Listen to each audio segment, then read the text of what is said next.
Pela graça de Deus, estamos aqui para o estudo de mais uma lição que nos fala o apóstolo é cercado. Nós vemos aqui que Paulo enfrentou grandes adversidades, né? Mesmo sendo preso numa situação difícil, Paulo ele continuou a testemunhar do Evangelho de Cristo. O texto em Atos 22, 21 diz assim: Disse-me o Senhor, vai, porque hei de enviar-te aos gentios de longe. Os que são chamados a se unir a Cristo devem abandonar tudo a fim de segui-lo. Assim diz o Espírito de profecia, né? Então nós vemos aqui Paulo continuou testemunhando do Evangelho, mesmo em situações adversas, mesmo em momentos críticos. Paulo ele abriu mão de uma vida confortável, né? Antes de conhecer a Cristo, ele tinha uma vida, vamos dizer assim, de certa forma confortável, uma vida de privilégios, né? E ao seguir a Cristo, ele abriu mão de tudo isso, abriu mão dos privilégios, né, da sua posição, dos direitos que ele tinha, tudo isso a fim de testemunhar do Evangelho, tudo isso com o objetivo de pregar o Evangelho pelo amor às pessoas, pelo amor à causa do reino de Cristo, né? Ele decidiu ser um testemunho vivo do Evangelho de Cristo. Então, Paulo ele foi um exemplo de uma vida de renúncia pessoal. E Deus também ele quer que renunciemos, né, a algo na nossa vida, coisas que muitas vezes nesse mundo nos agrada, mas não é do agrado de Deus, né? A fim de que possamos ter os benefícios espirituais, a fim de que possamos ter uma vida em Cristo, uma nova vida em Cristo e termos o privilégio de levar essa mensagem de salvação a outras almas, né? Os que são chamados a se unir a Cristo devem abandonar tudo a fim de segui-lo, né? Tudo aquilo que esteja nos impedindo de seguir ao Senhor, tudo aquilo que tem nos impedido de fazer o seu trabalho, devemos deixar a fim de que possamos realmente testemunhar de Cristo, levando a salvação, levando outras pessoas ao caminho da salvação, levando outras pessoas a Cristo, né? Assim como o exemplo do apóstolo Paulo. E o primeiro tópico que nos vem falando, revelando a Cristo. Vamos ver aqui mais uma vez como Paulo, mesmo em meio a um momento de diversidade, no meio do momento crítico de perseguição, ele revelou a Cristo, né, às pessoas que estavam ao seu redor. A letra A. O que o tratamento dado a Paulo nos lembra? Atos 21, 33 a 36. Então, aproximando-se o tribuno, o prendeu e mandou atar com duas cadeias. Ele perguntou quem era e o que tinha feito. E na multidão uns clamavam de uma maneira, outros de outra. Mas, como nada podia saber ao certo por causa do alvoroço, mandou conduzi-lo para a fortaleza. E sucedeu que, chegando às escadas, os soldados tiveram de lhe pegar por causa da violência da multidão, porque a multidão do povo o seguia, clamando: mata-o. Mas toda a multidão clamou a uma, dizendo: fora daqui com este e solta-nos Barrabás. Então nós vemos aqui, irmãos, que Paulo, a exemplo de Cristo, ao ser preso em Jerusalém, ele enfrentou, né, passou por muitas adversidades, por situações de violência, sofreu ali a violência da multidão, das pessoas que eram contra a palavra de Deus, né? E essas pessoas queriam vê-lo morto. Tudo isso por ser fiel ao Evangelho, tudo isso por ter uma vida diferente, tudo isso por ter uma vida aprovada por Deus, né? Então Paulo, por suas atitudes, mesmo no sofrimento, Paulo revelou o caráter de Cristo. Cristo passou por um julgamento cruel, um julgamento injusto, acusado, né, pelo seu modo de viver, acusado por seu modo diferente, por sua fidelidade a Deus.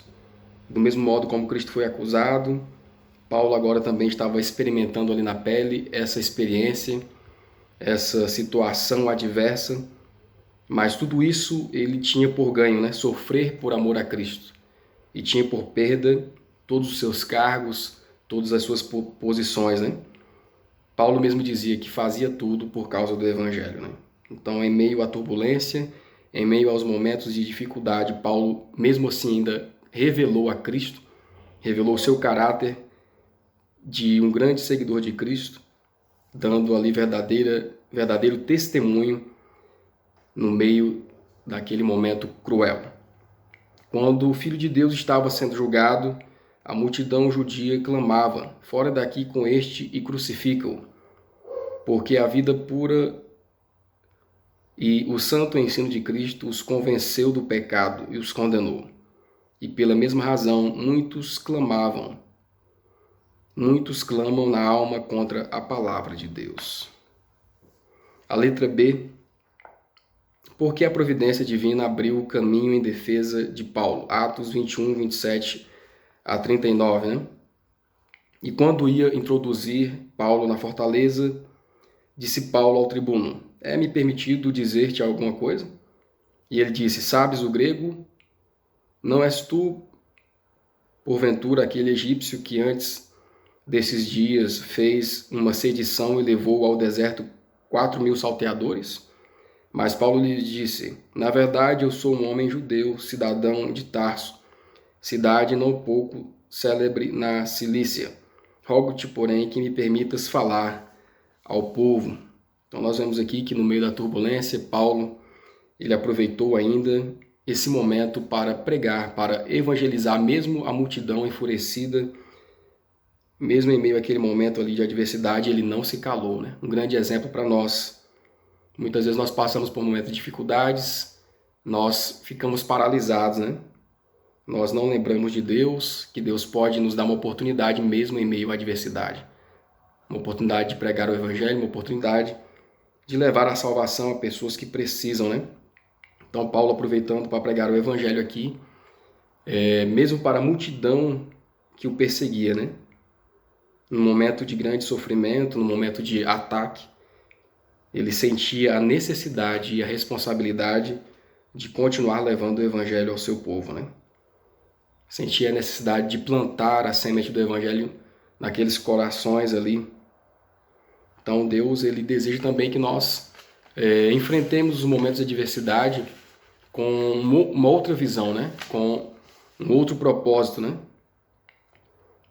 Que possamos encarar esses momentos de adversidade que vêm à nossa vida como uma missão também, uma missão de continuar pregando o Evangelho. Paulo dando um exemplo aqui de dedicação e perseverança, né?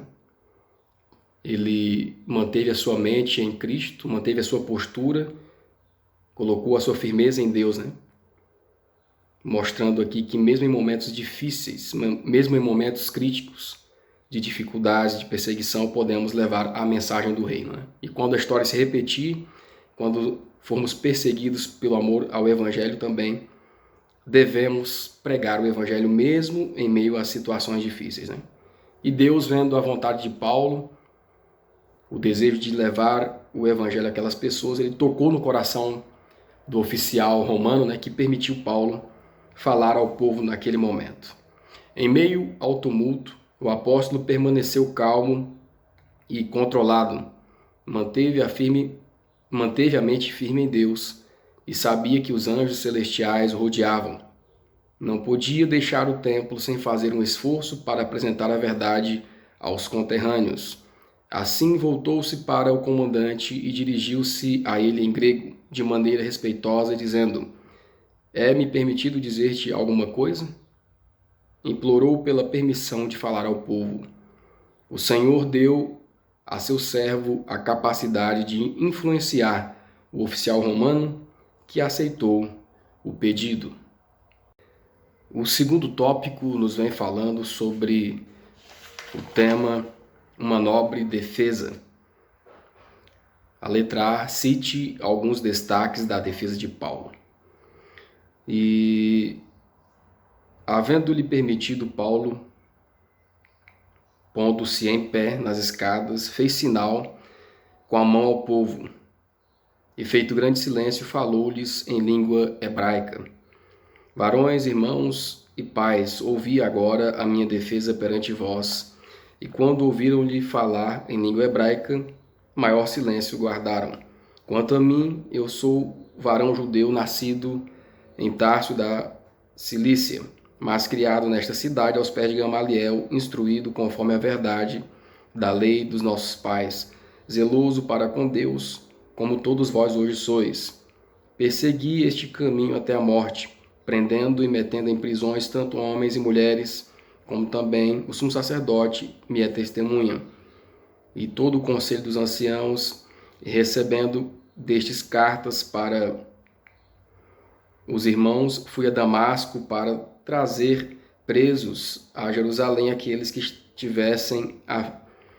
que lá estivessem, a fim de que fossem castigados. Ora, aconteceu que, indo eu já de caminho e chegando perto de Damasco, quase ao meio-dia, de repente me rodeou uma grande luz do céu, e caí por terra, e ouvi uma voz que me dizia: Saulo, Saulo, por que me persegues?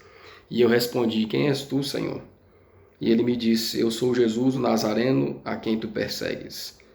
E os que estavam comigo viram, em verdade, a luz e se atemorizaram muito, mas não ouviram a voz daquele que falava comigo. Então disse eu: Senhor, que farei? E o Senhor disse-me: Levanta-te e vai a Damasco, e ali te dirá tudo o que te ordenarei fazer. E como eu não via por causa do esplendor daquela luz, fui levado pelas mãos dos que estavam comigo e cheguei a Damasco. Então nós temos aqui Paulo, ele fazendo a sua própria defesa, né? Uma autodefesa frente às acusações dos judeus, frente à acusação daquela multidão. Começou a falar em língua hebraica, e o povo então prestou atenção, né? Naquela situação ali de Paulo. E Paulo então veio explicando àquela multidão a sua própria história, né? Ele veio explicando àquela multidão a sua trajetória, falando das instruções que ele havia recebido de Gamaliel, que era importante professor judeu, e de como ele havia sido criado naquela cidade ali de Jerusalém, e que tinha sido orientado, né? Que tinha sido levantado pelos anciãos daquela nação a perseguir os cristãos, né? Ele conta como ele também se tornou perseguidor dos cristãos. E depois, já numa segunda parte, Paulo agora traz aquela multidão, os fatos, né? Do encontro que ele teve com Jesus, do encontro quando se dirigia a Damasco para perseguir e trazer presos os cristãos. Então ele falou da visão que ele teve com Jesus no caminho de Damasco, né? Enquanto perseguia os cristãos. Jesus lhe disse: Olha, por que você me persegue? Então Paulo estava trazendo ali ao povo a história da sua conversão, né? Ali ele teve um encontro com Jesus, e Jesus falou: Olha, você vai para Damasco e ali será dito a você o que te convém fazer, né? E então ele estava mostrando ao povo, naquela autodefesa, que antes ele perseguia os cristãos, né? Os seguidores de Cristo, e agora ele se tornou alguém também perseguido por aceitar o evangelho do Senhor, né? Mostrou ao povo que de perseguidor ele passou agora também a ser perseguido, né? Essas foram alguns dos destaques da defesa de Paulo, né? E o apóstolo Paulo nunca poderia esquecer a própria transformação, pois deixou de ser um perseguidor de todos os crentes em Cristo para se tornar um crente nele. Que influência essa conversão exerceu ao longo da própria vida e além dela? Que encorajamento exerceu enquanto trabalhava ao lado daquele a quem uma vez ridicularizou e desprezou? Nunca poderia esquecer a garantia que lhe foi transmitida na primeira parte do próprio ministério. Podia falar com inteligência porque tinha uma experiência, porque tinha um conhecimento pessoal do Senhor Jesus Cristo. Exercia uma fé viva e permanente, pois cultivava o senso da presença de Cristo em tudo o que fazia. Recebeu forças mediante a prece, e como fiel soldado de Cristo, sempre confiou nas ordens do capitão. Então nós vemos aqui o exemplo do apóstolo Paulo, né?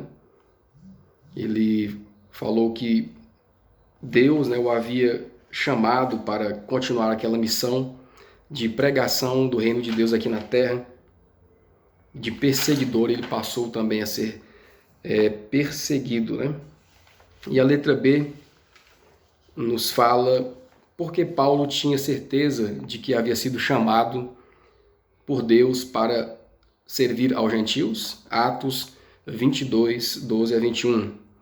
E um certo Ananias, varão piedoso conforme a lei, que tinha bom testemunho de todos os judeus que ali moravam, vindo ter comigo e apresentando-se, disse-me: Saulo, irmão, recobra a vista. E naquele momento, na mesma hora, vi. E ele disse: O Deus dos nossos pais de antemão te designou para que conheças a sua vontade e vejas que ele é justo e ouças a voz da sua boca. Porque hás de ser sua testemunha para com todos os homens, do que tens visto e ouvido. Agora, porque te detens, levanta-te e batiza-te, e lava os teus pecados, invocando o nome do Senhor. E aconteceu que, tornando eu para Jerusalém, quando orava no templo, fui arrebatado para fora de mim, e vi aquele que me dizia: Dá-te pressa e sai apressadamente de Jerusalém, porque não receberão o teu testemunho acerca de mim. E eu disse: Senhor, eles bem sabem que eu lançava na prisão e açoitava nas sinagogas os que criam em ti. E quando o sangue de Estevão, tua testemunha, se derramava, também eu estava presente, e consentia na sua morte, e guardava as vestes dos que o matavam.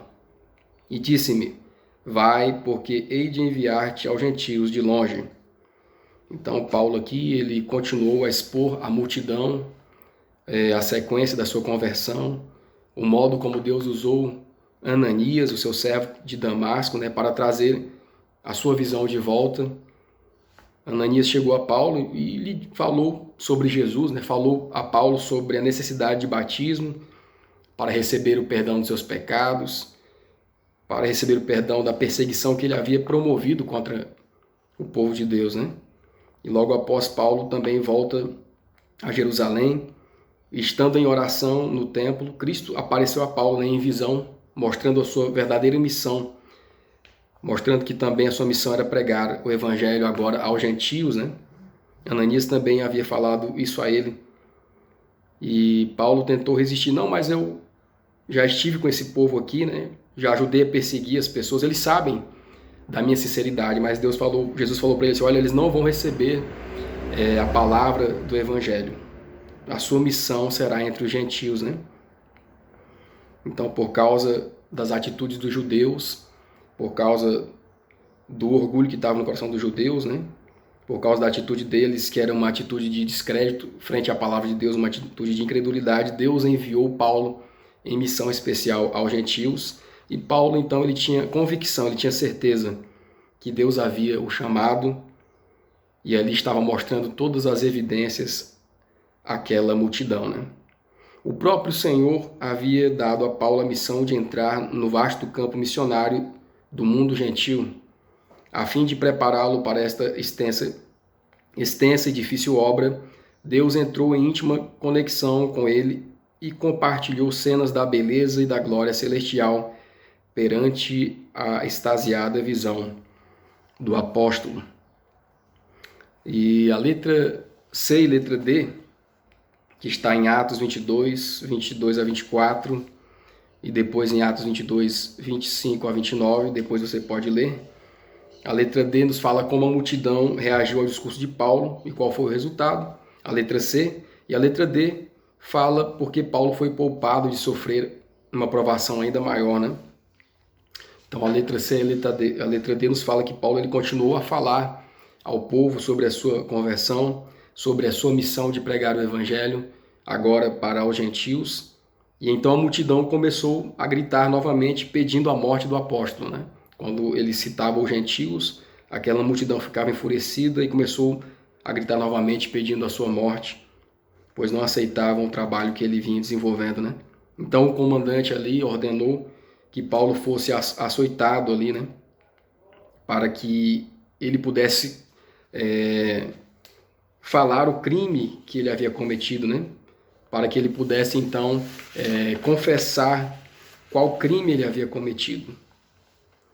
No entanto, Paulo ele foi poupado, como diz a letra B, ele foi poupado de uma situação ainda pior, né?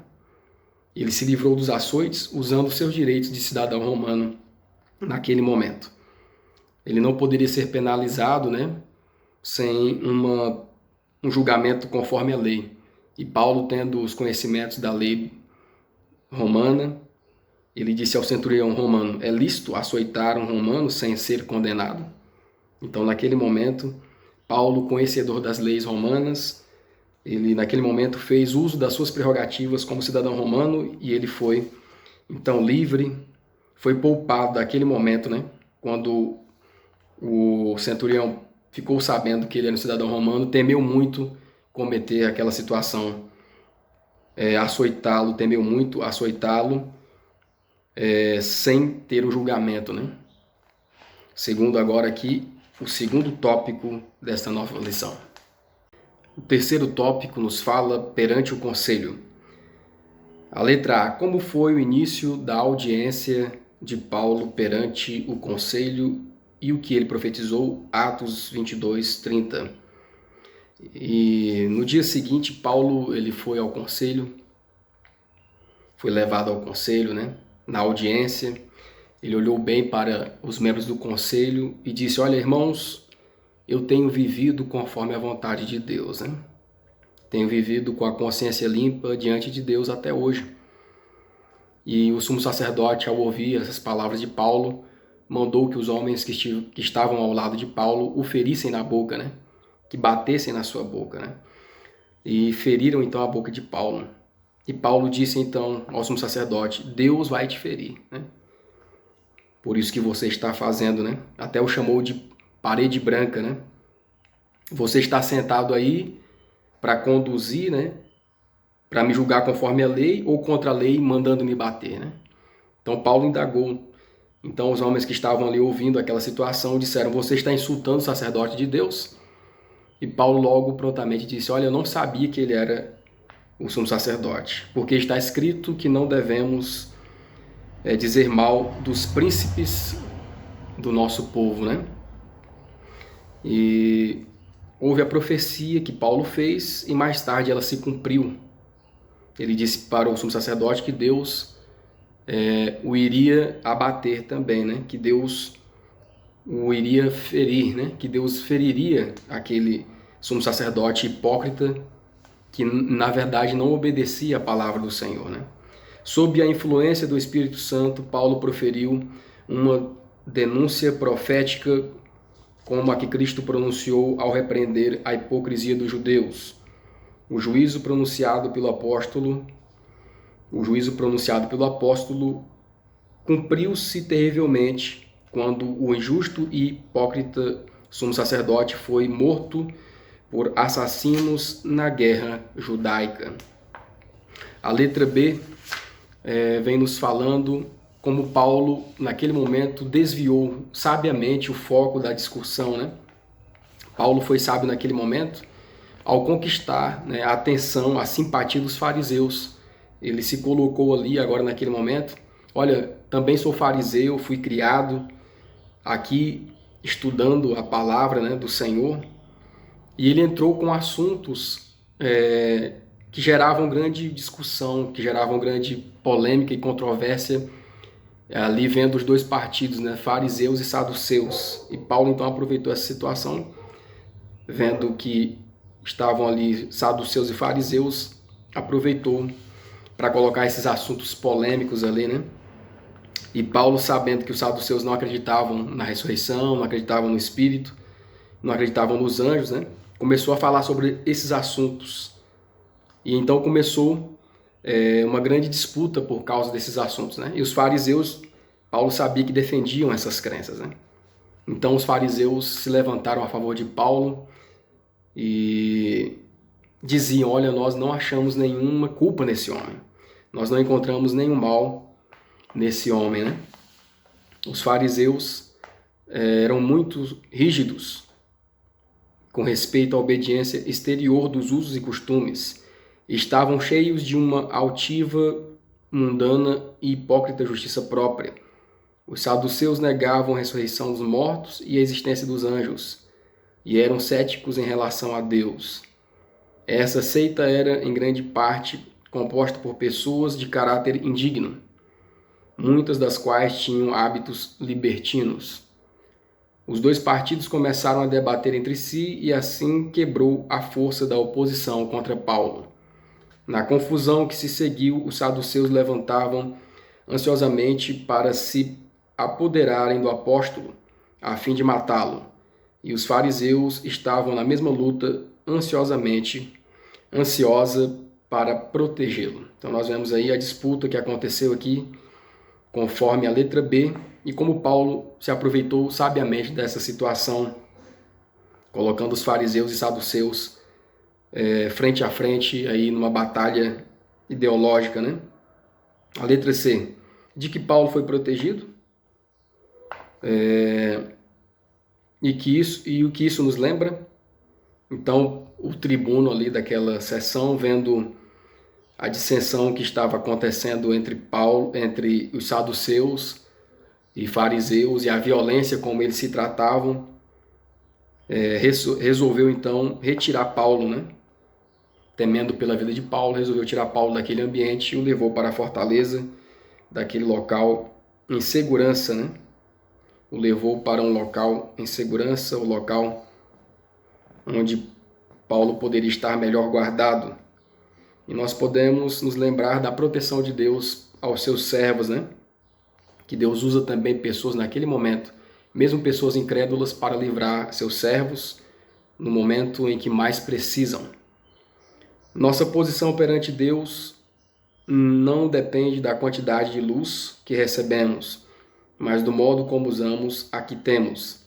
Assim mesmo os pagãos que escolhem o lado certo, na medida em que podem entendê-lo, estão numa posição mais favorável do que aqueles que têm recebido grande luz e afirmam servir a Deus, mas a desprezam pela vida diária, contradizem a própria profissão de fé. O quarto tópico nos fala sozinho na escuridão. Será que Paulo realmente estava sozinho na escuridão? E nos momentos que nós passamos também de solidão na nossa vida, será que estamos sozinhos? No que Paulo pensou enquanto estava sozinho durante a noite na prisão da fortaleza e quem o confortou? Atos 23, 11. E na noite seguinte, apresentando-se-lhe o Senhor, disse: Paulo, tem ânimo, porque como de mim testificaste em Jerusalém, assim importa que testifiques também em Roma. Podemos estar sozinhos, solitários, distantes das pessoas que amamos, sofrendo perseguições, dificuldades na nossa vida. Mas o Senhor está conosco, está ao nosso lado, ouvindo o nosso clamor, assim como aconteceu com Paulo, onde o próprio Cristo apareceu a ele e disse: tenha ânimo, continue a sua missão, porque você vai testificar de mim em muitos lugares, né? Em Jerusalém, em Roma. E assim também Deus deseja que nós testifiquemos do seu amor, da sua palavra em todos os lugares que possamos ir também. Mais tarde, enquanto pensava nas difíceis experiências do dia, Paulo começou a temer que a própria conduta não tivesse agradado a Deus. Será que havia cometido um erro ao visitar Jerusalém? Será que o grande desejo de se unir aos irmãos é que levou a esse desastroso resultado? A posição que os judeus ocupavam como professo povo de Deus diante de um mundo incrédulo causava ao apóstolo intensa angústia de espírito. Como esses oficiais pagãos os encarariam, alegando ser adoradores de Jeová e assumindo um sagrado ofício enquanto se entregavam ao controle de uma ira cega e irracional, tentando destruir até mesmo os irmãos que ousavam divergir deles em questão de fé religiosa e transformando o mais solene conselho deliberativo numa cena de contenda e confusão selvagem. Paulo entendeu que o nome de Deus fora envergonhado aos olhos dos pagãos, e agora estava preso, sabendo que os inimigos, na própria malícia desesperada, fariam de tudo para matá-lo. Será que a sua obra pelas igrejas havia terminado e os lobos vorazes estavam já entrando em cena? Havia íntima ligação entre a causa de Cristo e o coração de Paulo, e com profunda ansiedade pensou nos perigos das igrejas dispersas, expostas às perseguições de homens exatamente como aqueles que haviam enfrentado no conselho do Sinédrio. Em aflição e desânimo, derramou lágrimas e orou. Naquela hora de escuridão, o Senhor não se esqueceu do seu servo.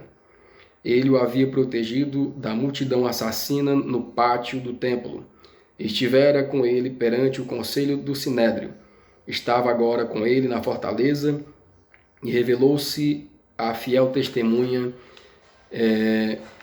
em resposta às fervorosas orações por orientação.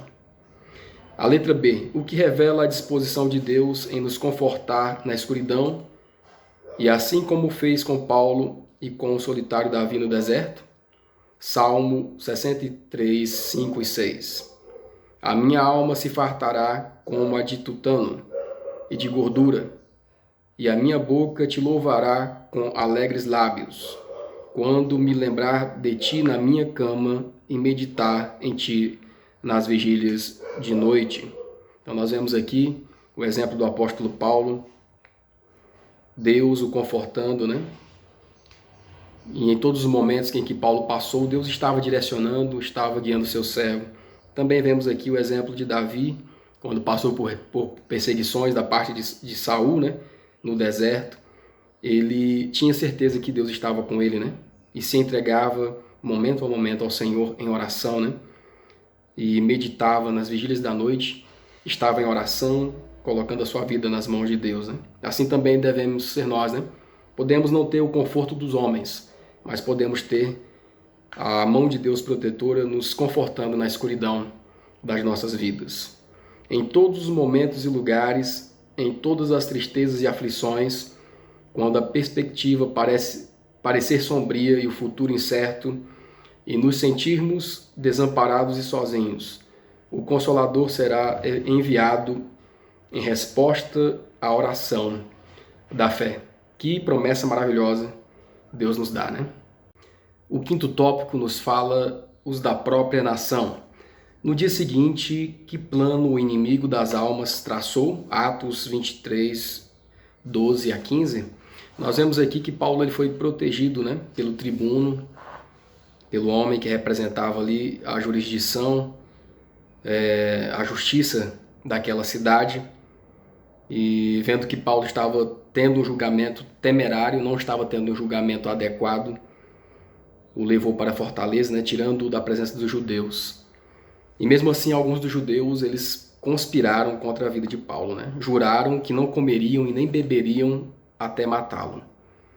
Então nós vemos aqui uma obra satânica, onde Satanás, usando os próprios judeus, irmãos de Paulo, né, da nação, da sua própria nação, né, usou como instrumentos, né, de ação satânica para perseguir a Paulo, para planejar situações, planos macabros, né, de assassinato contra o apóstolo.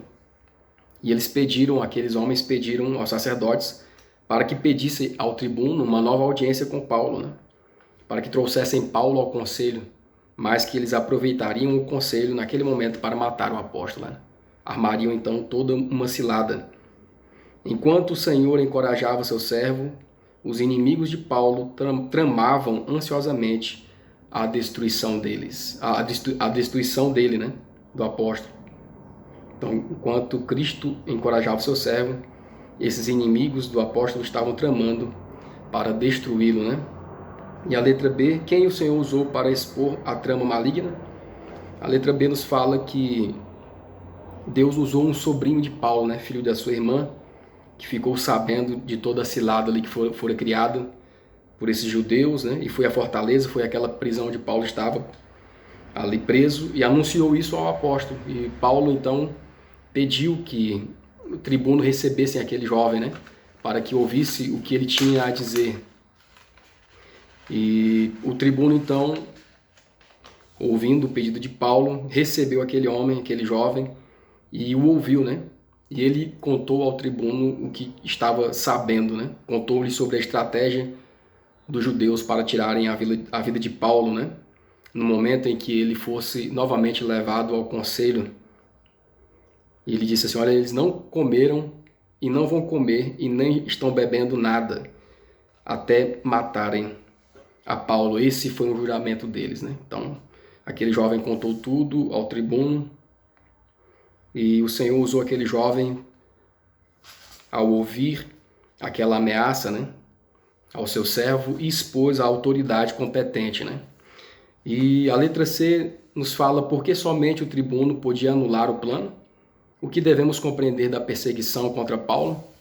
Então o tribuno ele foi usado por Deus,